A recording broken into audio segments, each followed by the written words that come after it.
नमस्कार, मैं वर्षना, आप देख रहे हैं प्राइम टीवी। वक्त हो गया है हर शहर प्राइम रिपोर्टर का।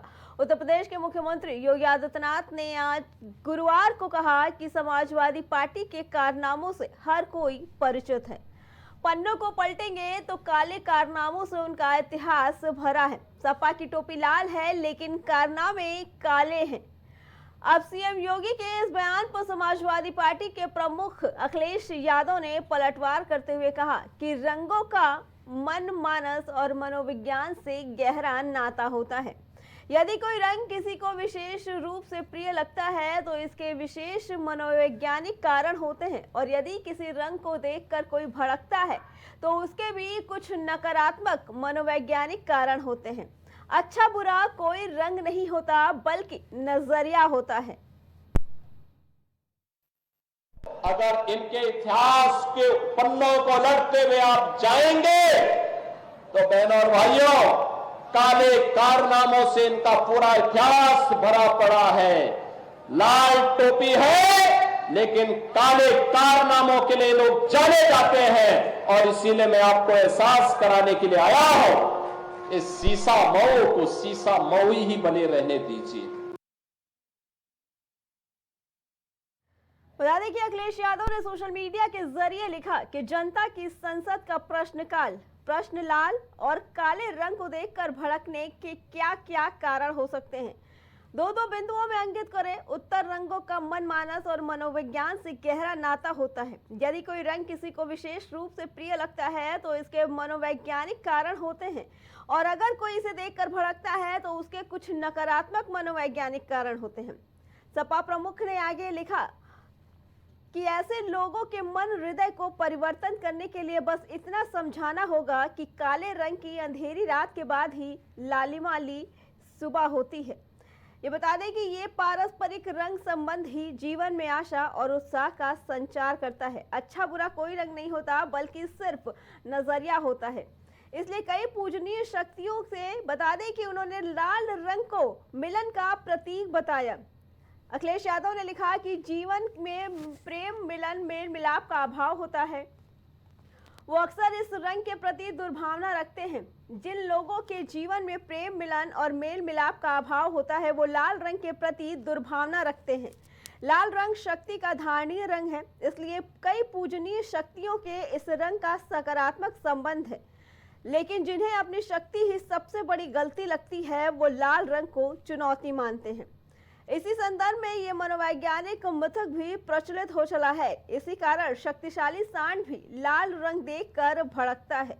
अपने सोशल मीडिया पर पोस्ट करते हुए अखिलेश यादव ने लिखा कि ऐसे लोगों के मन हृदय को परिवर्तित करने के लिए बस इतना समझाना होगा कि काले रंग की अंधेरी रात के बाद लालिमा ली हुई सुबह का महत्व होता है। इसी पे आगे जानकारी देने के लिए हमारे संवाददाता राजेश हमारे साथ जुड़ चुके हैं। राजेश, अखिलेश यादव ने सीएम योगी आदित्यनाथ के रंग वाले बयान पर अब जवाब दिया है। क्या कहना है इसके बारे में बताइए। देखिए, अगर बात करें योगी आदित्यनाथ की तो योगी आदित्यनाथ ने अखिलेश यादव पर निशाना साधा था और साफ साफ कहा था कि ये लाल रंग वाले जो टोपी वाले हैं ये ही बहुत ही खतरनाक है। तो तंज कसा था योगी आदित्यनाथ ने, लेकिन अखिलेश यादव ने उसी पर पलटवार किया, एक्स पर पोस्ट भी किया कि ये लाल रंग जो है, लाल रंग अगर देखा जाए तो लाल रंग एक खतरे का नहीं है, ये बल्कि प्रेम और सौहार्द का लाल रंग है। क्योंकि जिस तरीके से काली रात के बाद लालिमा से प्रकाश पूरे देश को, पूरे समाज को प्रकाश मिलता है, उसी तरीके से लाल टोपी से भी पूरे देश, पूरे समाज को, जनता को प्रकाश मिलने का काम लाल टोपी से ही होता है। तो जाहिर सी बात है। और दूसरी चीज आपको बता दें कि योगी आदित्यनाथ ने ये भी कह दिया था कि लाल टोपी वालों का काम जो है, उनकी जो क्रियाकलाप है वो काला है। तो जाहिर सी बात है कि इसी पर अखिलेश यादव ने भी ट्वीट किया था। इसी मामले को लेकर अखिलेश यादव ने पलटवार भी किया था योगी आदित्यनाथ पर कि बीजेपी की जो भावना है वो दुर्भावना के तरीके से समाजवादी पार्टी को देखती है। और दूसरी चीज, समाजवादी पार्टी के साथ अगर देखा जाए तो दुर्भावना करती है। जाहिर सी बात है कि इन सारी चीजों को देखते हुए अखिलेश यादव ने एक्स पर भी पलटवार किया, योगी आदित्यनाथ पर साफ साफ कह दिया कि योगी आदित्यनाथ को इससे सीख लेनी चाहिए कि अंधेरे के बाद उजाला ही प्रकाश का काम आता है। तो जाहिर सी बात है कि ये बहुत ही बड़ा मुद्दा है। जिस तरीके से उत्तर प्रदेश में विधानसभा के 10 सीटों पर चुनाव होना है, उसको लेकर योगी आदित्यनाथ चाहे कांग्रेस की बात करें चाहे समाजवादी पार्टी की बात करें, दोनों पार्टियों के ऊपर लगातार हमलावर दिख रहे हैं और दोनों पार्टियों के ऊपर लगातार तंज कसते हुए योगी आदित्यनाथ दिखाई दे रहे हैं। जी राजेश, पहले सीएम योगी आदित्यनाथ ने ये कहा कि लाल टोपी के बारे में, फिर बोले कि उन्होंने इसके अखिलेश यादव और राहुल गांधी के अंदर जिन्ना की आत्मा समा गई। क्या लगता है कि कहीं ना कहीं योगी आदित्यनाथ के बोल बिगड़ते हुए नजर आ रहे हैं? देखिए, अगर बात करें तंज कसने का तो ये नेताओं का काम ही होता है, एक दूसरे पर कटाक्ष करना, एक दूसरे पर तंज कसना। लेकिन जिस तरीके से योगी आदित्यनाथ आजकल सुर्खियों में बने हुए हैं, कहीं न कहीं देखा जाए तो जाहिर सी बात है कि अभी देखा जाए तो अभी योगी आदित्यनाथ ने अभी 2 दिन पहले भी कह दिया था कि अगर बटेंगे नहीं तो कटेंगे। जाहिर सी बात है कि ऐसे मुद्दे, और इसके साथ साथ मैं बता दें कि जो बीजेपी की सांसद हैं, हिमाचल प्रदेश के मंडी से सांसद हैं कंगना राणावत, उनका भी बयान आया था कि किसान रेपिस्ट होते हैं। तो ऐसे तमाम मुद्दे हैं, ऐसे तमाम चीजें हैं जो बड़बोलेपन की वजह से आज की अगर देखा जाए तो बीजेपी इस समय बड़बोलेपन की वजह से जग जाहिर हो गई है। और लेकिन सबसे बड़ी बात है कि जनता से वोट लेने के चक्कर में योगी आदित्यनाथ की बात करें तो योगी आदित्यनाथ ऐसी तरकीबें अपना रहे हैं, कहीं कहीं देखा जाए तो बीजेपी के लिए कहीं कहीं घातक भी सिद्ध हो सकता है। वहीं दूसरी तरफ आपको बता दें कि समाजवादी पार्टी के अखिलेश यादव ने उनको नसीहत देते हुए कहा है कि एक काला कारनामा नहीं है, ये लाल टोपी वालों का काला कारनामा नहीं है, बल्कि काली रात के बाद जो उजाला होता है अखिलेश यादव या समाजवादी पार्टी का, ये उजाला समाज में उजाला फैलाने का काम करता है। काला कारनामा समाजवादी पार्टी का नहीं है। इससे सीख लेनी चाहिए योगी आदित्यनाथ को। जिस तरीके से लाल टोपी से सूर्य का प्रकाश, जिस तरीके से अंधेरे के बाद सूर्य का प्रकाश निकलता है, लालिमा निकलती है, उसी तरीके से समाजवादी पार्टी की जो टोपी है वो लाल है। और इससे नसीहत योगी आदित्यनाथ को लेनी चाहिए। राजेश, पहले एमवाई फैक्टर, फिर हिंदू मुस्लिम, और अब ये लड़ाई वार पलटवार की उतर आई है रंगों पर लेकर। क्या लगता है आने वाले चुनाव में इसका कितना असर दिख सकता है? क्योंकि अब तो सारी चीजें समक्ष हो रही हैं, सामने से हो रही हैं, नाम लेके की जा रही है। तो क्या लगता है इसका अब आने वाले चुनाव पे कितना असर पड़ सकता है और किसके लिए ज्यादा बुरा हो सकता है? देखिए, अगर बात करें फर्क पड़ने के लिए तो आने वाले चुनाव पर कहीं कहीं देखा जाए तो बीजेपी पे फर्क ज्यादा पड़ सकता है। इसका सबसे बड़ा वजह है कि जो अभी आरक्षण का मुद्दा छाया रहा, उसके बाद फिर आरक्षण के मुद्दे के बाद अगर बात की जाए तो जिस तरीके से बीजेपी के कई नेताओं ने तंज कसा है और एक बेतुके बयान दिए हैं, चाहे समाजवादी पार्टी को लेकर हो चाहे कांग्रेस को लेकर हो, तो जिस तरीके से बयान दिए हैं तो कहीं कहीं देखा जाए ये बीजेपी के लिए घातक सिद्ध हो सकता है। जो उपचुनाव होने हैं 10 सीटों पर, तो जाहिर सी बात है। लेकिन फिर भी योगी आदित्यनाथ 10 सीटों पर पूरी ताकत झोंक दिए हैं। लेकिन वहीं अगर विपक्ष की बात की जाए तो विपक्ष भी कमतर नहीं अपने आप को समझ रहा है, वो भी विपक्ष भी लगातार पूरी तरीके से ताकत झोंक दी है। 10 सीटों पर उपचुनाव जो होना है, जाहिर सी बात है। लेकिन एक दूसरे पे जो कटाक्ष करना है, एक दूसरे पे जो तंज कसना है, कहीं कहीं देखा जाए तो ये अभी भी जारी है। और अब ये लड़ाई कहीं कहीं देखा जाए तो पर्सनल हो गई है, क्योंकि अभी कल भी परसों भी योगी आदित्यनाथ ने साफ साफ कहा था कि अखिलेश यादव और राहुल गांधी के अंदर जिन्ना का वास है। तो जाहिर सी बात है कि बहुत बड़ा मुद्दा है। कहीं कहीं देखा जाए तो जो मुस्लिम फैक्टर है, जो मुस्लिम समुदाय कहीं कहीं योगी आदित्यनाथ से नाराज दिखाई दे रहा है। और कहीं कहीं ये चुनाव में भी ये योगी आदित्यनाथ कहें या बीजेपी पर ये असर पड़ सकता है। जी राजेश, आपका बहुत बहुत धन्यवाद।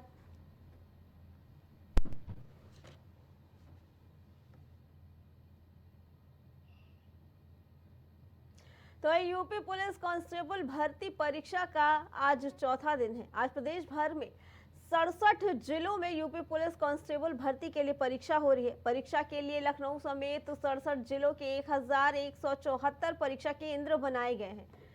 2 दिन ये परीक्षाएं होनी है, आज और कल, और दोनों पालियों में होने वाली परीक्षा में 19.20 लाख परीक्षार्थियों के हिस्सा लेने का अनुमान लगाया जा रहा है। पहली पाली सुबह 10 बजे से 12 बजे तक शुरू हो चुकी है और दूसरी पाली 3 बजे से शाम 5 बजे तक होगी। और भीड़ को देखते हुए आम लोगों और अभ्यर्थियों को कोई भी समस्या ना हो, इसके लिए हर जिले में ट्रैफिक डायवर्जन लागू किया गया है। और अगले 2 दिन तक इन अभ्यर्थियों के साथ ही यूपी पुलिस और भर्ती बोर्ड भी सतर्क नजर आएंगे।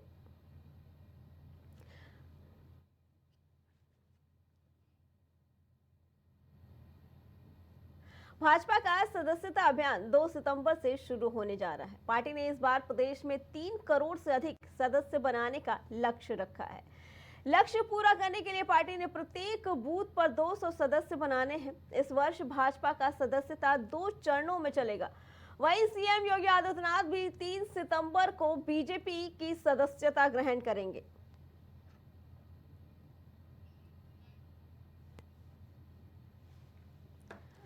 बता दें कि भाजपा की तरफ से सदस्यता अभियान 2 सितंबर से शुरू होगा, जिसमें 3 सितंबर को सीएम योगी आदित्यनाथ सदस्यता ग्रहण करेंगे। ये बता दें आपको कि लोकसभा चुनाव 2024 में बीजेपी को सबसे बड़ा झटका उत्तर प्रदेश में लगा था, जिसके बाद अब सभी की निगाहें उपचुनाव पर लगी हैं। सूबे की 10 सीट पर होने वाला उपचुनाव मुख्यमंत्री योगी आदित्यनाथ की साख का सवाल बना है। यही वजह है कि उन्होंने उपचुनाव वाले जिलों का दौरा करके बीजेपी की सियासी जमीन तैयार करनी शुरू कर दी है। इसी पे आगे जानकारी देने के लिए हमारे संवाददाता अभिनव हमारे साथ जुड़ चुके हैं। अभिनव, 2 तारीख से भाजपा की सदस्यता अभियान शुरू होने वाला है, क्या कुछ कहना है इसके बारे में, क्योंकि बहुत बड़ा लक्ष्य रखा गया है इसके लिए। क्या लगता है कितना कारगर साबित हो पाएगा भाजपा के लिए ये?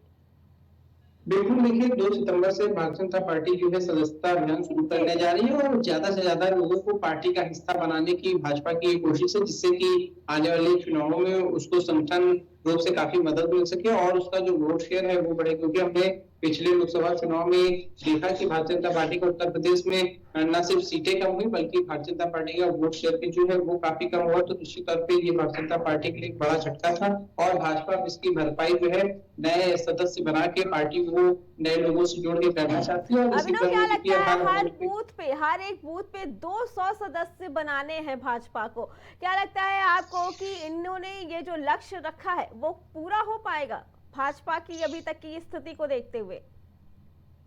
बिल्कुल, देखिए 2 सितंबर से सदस्यता अभियान शुरू होगा तो उसके बाद चीजें क्लियर हो पाएंगी कि भारतीय जनता पार्टी कितने सदस्य नए बना पा रही है, कितने लोगों तक पहुंच रही है। लेकिन बहरहाल जो लक्ष्य है वो यही है कि हर बूथ पे 200 नए सदस्यों को जोड़ा जा सके, जिससे कि बूथ जब मजबूत होगा तो निश्चित तौर पे बड़े स्तर पे पार्टी को काफी मजबूती दिखाई देगी। और बूथ देखिए सबसे छोटी इकाई मानी जाती है, इसीलिए बूथ को सबसे ज्यादा मजबूत करने के सभी पार्टियां जोर देती हैं।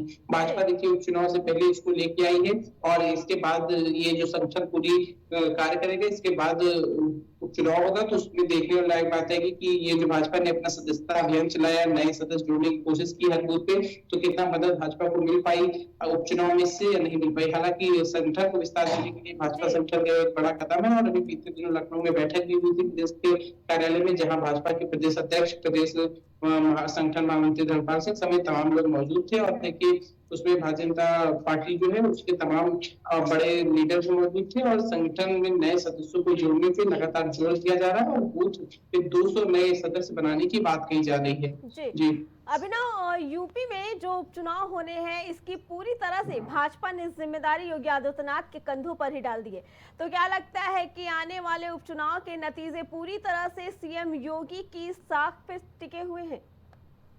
बिल्कुल, चुनाव में देखिए सीएम योगी की साख जो है वो दांव पे, क्योंकि उनके अभी उत्तर प्रदेश में जो लोकसभा चुनाव हुआ वो सीएम रहते हैं उनके चुनाव हुआ, लेकिन भाजपा को उसमें काफी झटका लगा, कई सीटें हार गई। तो चुनाव जो है वो भी सीएम के नेतृत्व में लड़ा जा रहा है। सीएम ही प्रत्याशियों के चयन में मुख्य भूमिका निभाएंगे और देखिए सीएम योगी जो है और उनपे पूरा दारोमदार इस बार पार्टी ने दिया है। केंद्रीय आलाकमान उपचुनाव में कोई खास दखल नहीं देगा, तो सीएम योगी की भी एक अग्नि परीक्षा होगी कि उपचुनाव में वो किस तरह से अपनी पार्टी को विजयी दिला पाते हैं और पार्टी की जीत सुनिश्चित करते हैं। इसमें सीएम योगी का भी बहुत बड़ा योगदान रहेगा, उनकी भी यह परीक्षा मानी जा रही है। जी जी जी अभिनव, आपका बहुत बहुत धन्यवाद।